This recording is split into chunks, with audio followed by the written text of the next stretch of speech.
ऊंची उड़ान एक नई सोच फेसबुक पेज या यूट्यूब चैनल में सभी का स्वागत है।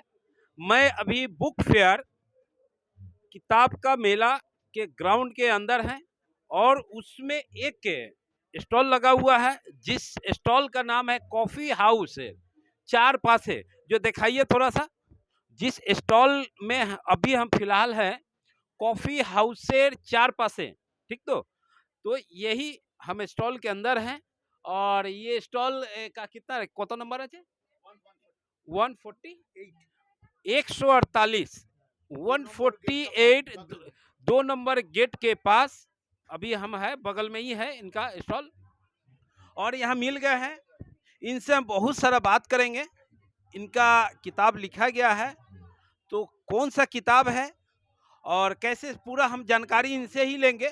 और सर्वप्रथम अपना ऊंची उड़ाने स्वागत আছে আর আপনার নামটা আগে বলুন। সুদীপ্ত মুখার্জি। সুদীপ্ত মুখার্জি, অনেক অনেক ধন্যবাদ দেবো কি আপনি আমার সাথে কথা বলছেন। আমারও ভালো লাগছে, আশা করি আপনারও ভালো লাগছে। শুনলাম কি আপনার হাতে বই লেখা আছে, কয়টা বই লিখেছেন? এখন অবধি 5টা বই লেখা আছে। 5টা বই।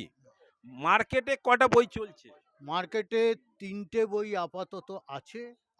দুটো বই, একটা বই আমার প্রথম যেটা বই বেনারসের ভ্রমণ কাহিনী স্মৃতির অতলে বেনারস নামে, ওই বইটা শেষ হয়ে গেছে প্রথম এডিশন। সেকেন্ড এডিশন আসছে আজ কি কালকের মধ্যে মেলায় ঢুকে যাবে, ঠিক আছে। আর এখন মানে 3টে বই কি এখানে আছে? হ্যাঁ, 3টে বই এখানে আছে। আচ্ছা, এটা প্রথম বই হচ্ছে দুর্গা কথা। দুর্গা কথা পুরাণ থেকে বাস্তব। দুর্গা কথা পুরাণ থেকে বাস্তব। এর ভিতরে আপনি কি লিখেছেন? দুর্গা কথা মানে কি দুর্গারই গল্প লেখা আছে কলকাতা? হ্যাঁ, শুধু কলকাতা না, আচ্ছা, দুর্গা ওরিয়েন্টেড সব কিছু রয়েছে। আমাদের শুধু দুর্গার পুজো নয়, দুর্গার আধ্যাত্মিক পুজো নয়, দুর্গার সাথে আমাদের জড়িয়ে রয়েছে উৎসব। আচ্ছা, হ্যাঁ, এখানে যেমন দুর্গা পুজোকে আমরা প্রাধান্য দিয়েছি, তেমন তার সাথে উৎসবটাকেও ধরেছি। আচ্ছা, হ্যাঁ, এবং শুধু তাই নয়, 2020 সালে, হ্যাঁ, যখন প্যান্ডেমিক টাইম, সেই বছরও দুর্গা পুজোটা কীরকমভাবে উদযাপন হয়েছিল, লোক তো ঢুকতে দেওয়া হয়নি, খুব কমভাবে করা হয়েছিল, সেটাও এখানে পুরো কত বছরে ধরেছেন? পুরাণ, একদম পুরাণ থেকে এখন 2020 অবধি, বাস্তব অবধি আর কি বাহ! বলা যায়। অনেক হ্যাঁ, ভালো এর যে হ্যাঁ। মধ্যে এবার এর মধ্যে রয়েছে দুর্গা কথা, দুর্গা সম্বন্ধে। হ্যাঁ, মূর্তি পুজো কিভাবে আরম্ভ হয়েছে, কিভাবে চলছে, দেবীর আবির্ভাব, আমাদের দেবী দুর্গা কিভাবে আবির্ভূত হলেন, আচ্ছা, হ্যাঁ, সেইটা।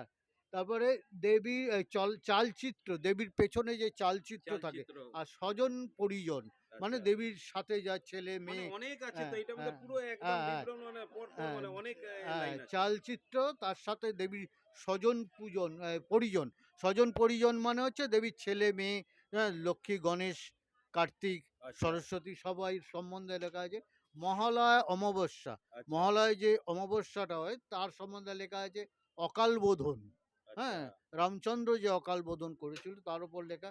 পূজা প্রণালী, কিভাবে দুর্গা পুজো করা হচ্ছে। বাহ! হ্যাঁ, নবপত্রিকা যে কলাও গাছকে স্নান করানো হয়, সেইটা সম্বন্ধে।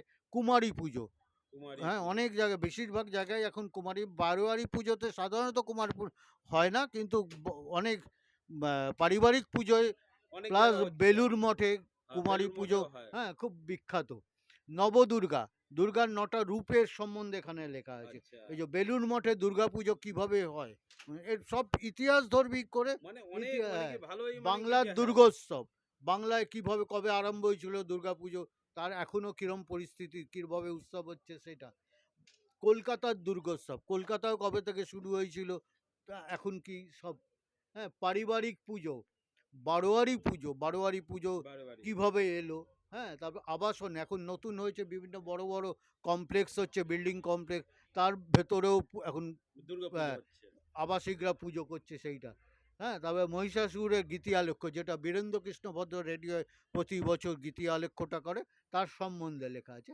কুমোরটুলির মাটির পাড়া, মানে কুমোরটুলির যে মানে ওইটাও এগুলো ধরে রয়েছে, নিয়েছে। হ্যাঁ, মানে কুমোরটুলিতে ঠাকুরটা কীভাবে সব। পুরো মানে সেটাও হ্যাঁ, ধরে হ্যাঁ, নিয়েছে। পুজোর গান, যদিও এটা এখন খুব কম দেখা যায়, কিন্তু এককালে পুজোর গান খুব বিখ্যাত ছিল হ্যাঁ, হ্যাঁ। কলকাতায়। হ্যাঁ, এখন কিন্তু অনেক জায়গা শুনি আছে, আরকি খুব যে কম, হ্যাঁ, কমে হ্যাঁ, গেছে। হ্যাঁ। হ্যাঁ, এখন সেই পুজোর গানের আগে কি পরিস্থিতি ছিল, এখন কি, সবটাই পাবেন এখানে। পুজোর আড্ডা। পুজোর পুজোয় আড্ডা, আমরা বিভিন্নভাবে আড্ডাবাজি হতো। আড্ডাবাজি হয়, পুজো ঠাকুরের প্যান্ডেলের ভেতরে সবাই বা গ্রুপ বানিয়ে আশপাশে। হ্যাঁ, আড্ডাবাজি হ্যাঁ। করছেন সব পুজো আছে। বার্ষিকী, আগে পুজো বার্ষিকী যেমন এখানে এদের, এই তো ১ সেকেন্ড এটা দিই। হ্যাঁ, এইটা যেমন এই কফি হাউসের চারপাশের একটা পূজা বার্ষিকী বেরিয়েছিল এবং প্রত্যেক আচ্ছা, সংস্থাই, হ্যাঁ, উদ্বোধন যারা মানে কবে কি ম্যাগাজিন হয়েছে? বের করে বা নিউজ পেপার বের করে, তাদেরও একটা প্রত্যেক কটার একটা করে পুজো বার্ষিকী বেরোয়। সেই আচ্ছা, পুজো বার্ষিকী আগে থেকে আরম্ভ করে এখন কি পরিস্থিতি সেটা, পুজোর বাদ দিই, মানে পুজোয় যে ঢাক ঢোল কাঁসর ঘন্টা বাজানো হয় তার সম্বন্ধে। হ্যাঁ, পুজোর সাংস্কৃতিক অনুষ্ঠান, আচ্ছা। অনেক সাংস্কৃতিক পুজোয় যে মানে ফাংশন কার্যক্রম, হয়, হ্যাঁ, ফাংশন ফাংশন এসব মানে হয়, ধরে সেই নিয়েছেন। সব আছে। হ্যাঁ, বিলুপ্ত প্রথা, অনেক প্রথা যেগুলো আজ আর নেই।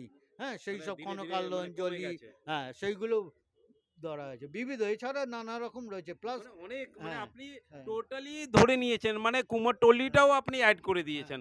তো কুমোরটুলি এইটা তারপরে 2020 পূজা 2020 মানে হচ্ছে যেটা বললাম হ্যাঁ, যে হ্যাঁ। আপনার আমাদের যে প্যান্ডেমিক টাইম, তখন পুজোটা কিভাবে সেই বছর কেমন হয়েছিল।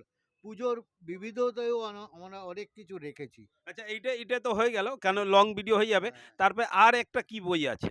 আরেকটা হচ্ছে রানী ভবানী। রানী রানী ভবানী। ভবানী হচ্ছে আমাদের পশ্চিমবাংলা, আগে যখন বাংলাদেশ আর পশ্চিমবাংলা এক ছিল, সুবে বাংলা বলা হতো। সুবে বাংলার অর্ধেকটার রানী ছিলেন ইনি।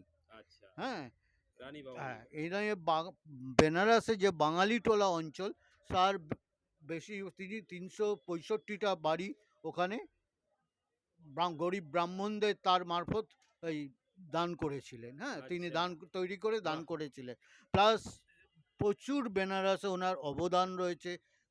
১-২টো ঘাটও শুনেছি বানিয়ে দিয়েছে, কিন্তু সেগুলো এখন জানা যায় না কোন ঘাট। আচ্ছা। তারপরে ব এছাড়া উনি আদিকেশব ঘাটটাকে সংস্কার করে দিয়েছিলেন।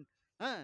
মানে এ এই পুরো হ্যাঁ, উনার রানী গল্পটা ভবানীর এইটার মধ্যে পুরো, হ্যাঁ, দিয়েছেন। পুরো আচ্ছা গল্পটা এটা। রানী ভবানী ছিল আমাদের নাটোরের রানী। ওনার নাটোর রাজবংশটা কিভাবে তৈরি হলো এবং তার কি ভাবে অবলুপ্ত হলো, সব ডিটেইলস এর মধ্যে রয়েছে। পুরো রানী, দিয়েছেন। হ্যাঁ, নাটোরের রাজবংশ, রাজা রামজীবন রায় হচ্ছে রানী ভবানীর শ্বশুরমশাই ছিলেন। রানী ভবানীর বিবাহ, রাজা রামকান্ত রায় হচ্ছে রানী ভবানীর হাসব্যান্ড ছিলেন। হ্যাঁ, এরকমভাবে পুরো মানে প্রচুর বিবরণী আছে। একদম চলুন, বিবরণী এইটা তো রয়েছে। হয়ে গেল। আর হ্যাঁ। একটা কি কোনটাই আছে? এই দুটো বইই, রানী আচ্ছা, ভবানী ও দুর্গা কথা, দুটো বইই মনন বুক হাউস থেকে বেরিয়েছে। হ্যাঁ, আচ্ছা, আর এই একটা বই যেটা পাতাবাহার থেকে বেরিয়েছে, দক্ষিণবঙ্গ ভ্রমণ গাইড। হ্যাঁ, আচ্ছা, নাম হচ্ছে দক্ষিণবঙ্গ ভ্রমণ। ঠিক আছে? এখানে 58 সরি 14টা জেলার 55টা ভ্রমণ বৃত্তান্ত রয়েছে। শুধু তাই নয়, কিভাবে যাবেন, কোথায় থাকবেন, আশপাশের দ্রষ্টব্য স্থানের নামও পুরো মানে বর্ণনা করা ট্রাভেলিং রয়েছে। মানে কি যে হ্যাঁ, হ্যাঁ, একটা লোক যাতে ভ্রমণ করার আগে এই বইটা একবার পড়ে নেয় যে জায়গাটায় মানে যাচ্ছে। গাইড হয়ে যাবে হ্যাঁ, আরকি। গাইডের পুরো কাজ গাইড। করবেন আপনি। শুধু তাই না, হোটেলের ফোন নাম্বারও দেওয়া আছে। হ্যাঁ, আচ্ছা।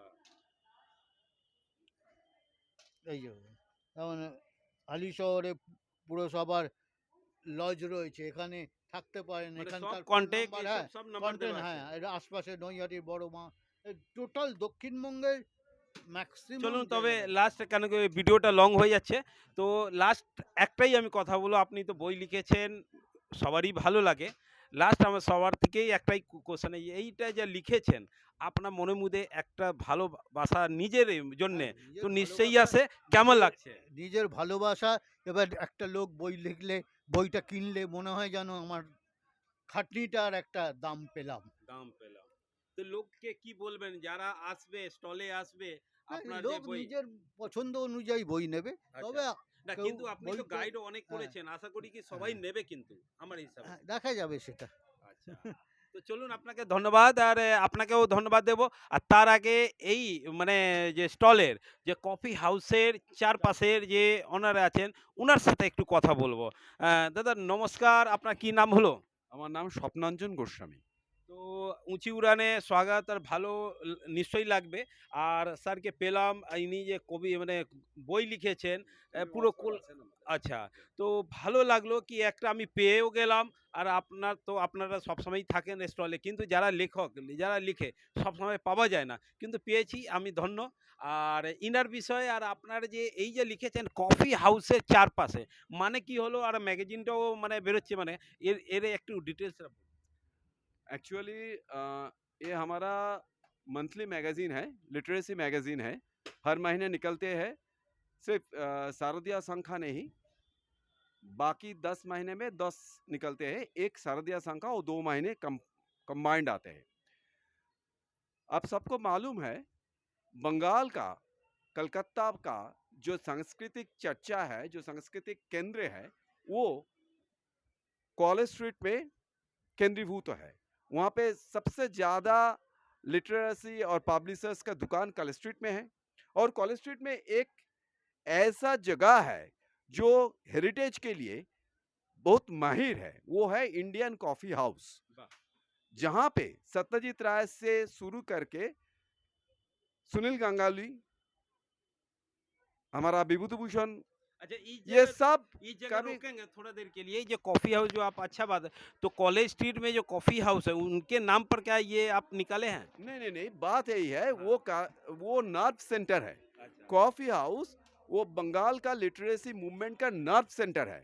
तो हम लोग उसके ही बगल में रहते हैं, जो बांग्ला में कहता है चार पाशे। चार पास है। तो चार पाशे encircling the coffee house, the literacy movement going on. So इसलिए हमारा वो लिटरेसी मैगजीन का नाम रख दिया कॉफी हाउस है चार पाशे। मतलब हमारा जो लिटरेसी ड्राइव होगा, हमारा जो पुस्तक और जो पब्लिकेशन का ड्राइव होगा, वो कॉफी हाउस का केंद्रित करके चार साइड में घूमेंगे, वहीं पे आधारित होंगे, वहीं पे निकालेंगे। अच्छा, ये मैगजीन कब है, स्टार्ट कब किए थे? ये करीबन 6 साल से चल रहा है। मेरा एक सीनियर है डॉक्टर मृणाल कांति साहा, उन्होंने शुरू किए हैं, लेकिन ये जब कोविड आ गए तो 1-2 साल के लिए बंद हो गए। उसके बाद हमने ज्वाइन किया है इसके साथ, उनके साथ।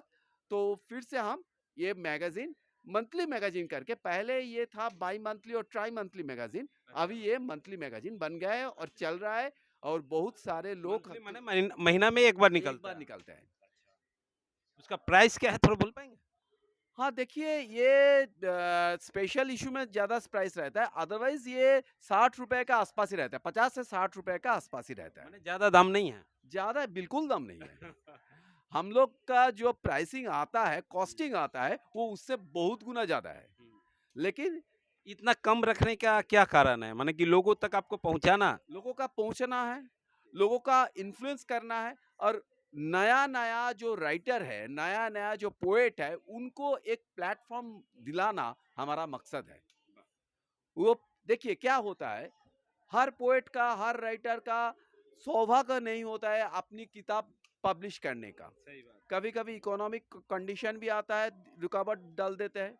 कभी कभी ये होता है क्या उनका मेंटेलिटी नहीं है, अच्छा ठीक है चलो देखेंगे।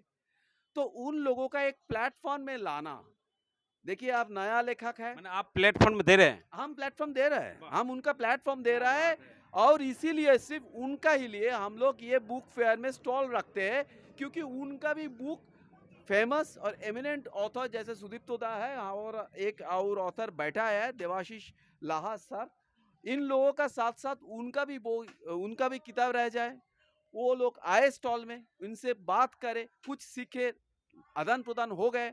तो इसलिए ये हमारा मकसद है। तो चलिए, लास्ट सवाल हम करेंगे यही सर से, जो हम सभी से पूछते हैं कि ये जो इतना कर रहे हैं, ये भी एक सेवा में ही आएगा कि आप सभी को जोड़ रहे हैं, कनेक्ट कर रहे हैं, पब्लिक को भी एक सस्ता में, सबसे कम दाम में जो आप मैगजीन से लेकर बुक दे रहे हैं, तो कैसा लगता है? ये भी एक सेवा ही है, कैसा लग रहा है? बहुत अच्छा लगता है। आप सब लोगों को हाथ जोड़ के यही विनती करूंगा, आप आइए, देखिए, कुछ तो खरीदिए, तो हम लोग और इंस्पिरेशन मिलेगा, इकोनॉमिकली थोड़ा बहुत ज्यादा साउंड होंगे, फिर इससे भी कम दाम में अगली बुक फेयर में हम पुस्तक और मैगजीन आपका पास पहुंचा सकेंगे। तो चलिए हम एक और भी सवाल करेंगे कि कारण कि मेरा यूट्यूब और फेसबुक का मुहिम है माने शायद हो कहीं उसमें आप भी साथ दें सेफ ड्राइव सेफ लाइफ कि मेरा जो सब्जेक्ट है ये माने सेफ्टी के ऊपर तो सेफ्टी के ऊपर हम किताब लिखना चाहते हैं तो सभी के साथ टीम बनाकर ही हम करेंगे तो उसमें क्या आप साथ देंगे? बिल्कुल साथ देंगे। कोई भी सामाजिक और इन्फ्लुएंशियल किताब का साथ काफ़ी हाउस है, चार पाँच है, ऑलवेज टू फन और हम लोग रहेंगे। ये नया अच्छा ड्राइव का बात आपने सोचा है, अगर इसमें हमारा कोई योगदान रहेगा, हम खुशी से खुशी में ये साथ बात देंगे। इसलिए बोले कि अभी एक माने ना समझ करके जो ड्राइव करते हैं, जो फॉलो नहीं करते हैं, हाई स्पीड चलाते हैं, लाइन को जो जंप करते हैं, माने कि ये सब शॉर्ट डिस्टेंस में, तो ये बहुत सारा जानकारी जो है किताब के माध्यम जो है हम देना चाहते हैं। तो ये प्लेटफ़ॉर्म आप क्या देना चाहेंगे? बिल्कुल हम कोशिश करेंगे, लेकिन बात एक है कि हमारा ये मैगज़ीन, ये बांग्ला में निकलते हैं।